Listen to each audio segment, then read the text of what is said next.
Alright, so I'm excited to say I'm starting some work on the 70 Boss build. As you can see behind me, I have the one-piece floor, I have the shell. I'm going to basically in this video and the next video work on getting that floor ready to go up into that car and then weld it to the rockers on that one, so we're putting these two together. So I'll show you just what I'm doing. I have a floor pan flipped over so it makes it easy, I don't have to lay under it. So I'm doing this ahead of time to modify for the suspension kits that I'm getting. So I'll show you what I'm doing and removing on that, and then show you what I gotta remove on the shell to then meet the two. So let's see what I'm gonna be doing. I started drilling the holes on this side. I'm gonna be removing the snubber bracket for the rear end because the new suspension kit that I'm getting, the frame that they're providing goes over that channel, so I need to remove that, and I need to remove the parking brake bracket. So I just made a 1/8 inch pilot hole, and then I'm gonna drill out the rest of those spot welds on both sides, get rid of those, and then the only other thing I want to do to the bottom side is get rid of the floor supports and the transmission cross member bracket. Remove them completely from the floor because that's coming in the new suspension kit. So once I do that, this floor will be ready to put onto the body. And as far as the body is concerned, the only thing that I really got to do is separate the inner rocker from the outer rocker on both sides. So having it blasted makes it easy to see all those spot welds. And then I'll take the plasma cutter to it, blow through those holes. That won't take very long. Prep the inside of those rockers. I paint them while they're exposed before I set them onto the new floor pan. So that's what I'm going to be doing in the next two videos. So this video, remove all the brackets, prep this floor, flip it over, prep it for that body, and I should be able to set the body up on jack stands and start cutting out the holes for that. So let's get started on the floor pan.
Now that I have the floor supports out, transmission crossmember out, they really had it welded in, that transmission crossmember. It took a lot of cutting with the cutoff wheel to get that out without really boogering up the floor pan. But the floor support holes will get re-welded shut on the new frame rails that are in the kit for the suspension kit that I'm getting.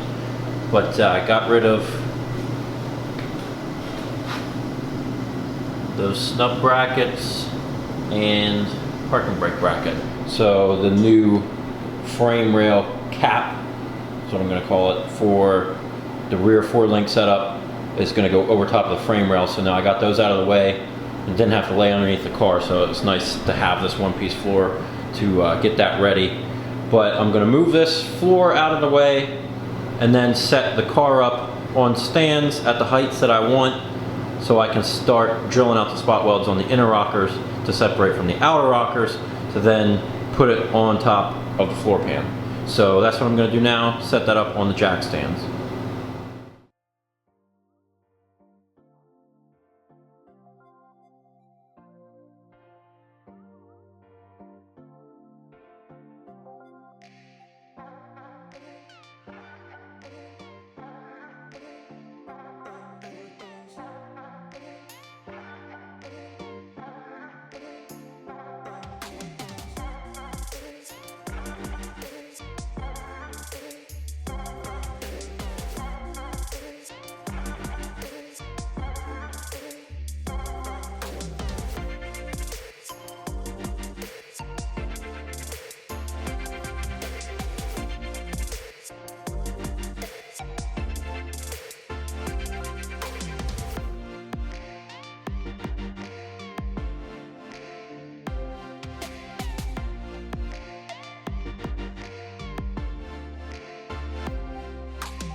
So I just removed the inner rockers and I figured I'd show you what is normal. This is almost 100% of the cars that take off inner rockers.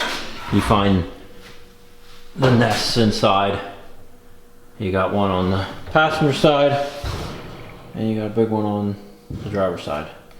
So I'm going to be using the outer rockers. On this side you can see in the back it's rusted out. That needs patched. And also on the back side of the passenger needs patched also, which I'll do that later on whenever I'm going to be doing the quarters, just so I can line it up to the quarters well.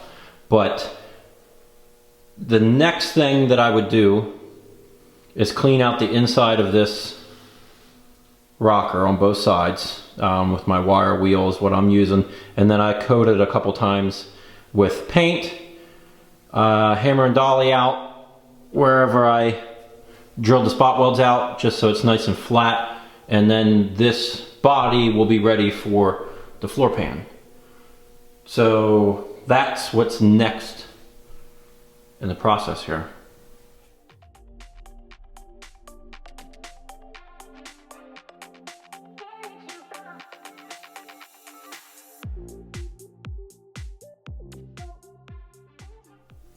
And with that, it's going to do it for today. I got everything that I wanted to have done today done. So floor pan is ready, car is just about ready. Just need to wire wheel the inside of those rockers, paint them, and then it'll be ready to set in place. And I'm trying to think of some ideas before I put that floor pan on. I might do something a little bit different as far as a body drop on it. But I'm not sure. I'm just still running everything through my head on what, because you do that, it's going to mess with something else, it's going to mess with something else. So I'm trying to figure it all out. But next video will be on getting the body onto that floor, and then we'll go from there. But that's it for this video. Thanks for watching. Give it a thumbs up if you liked it. I'll look forward to all the other videos on this 70 Boss. Like I said, it's going to be done start to finish here on the channel throughout this year. So lots to do, along with a bunch of other cars this year. But thanks for watching, and I'll see you in the next video.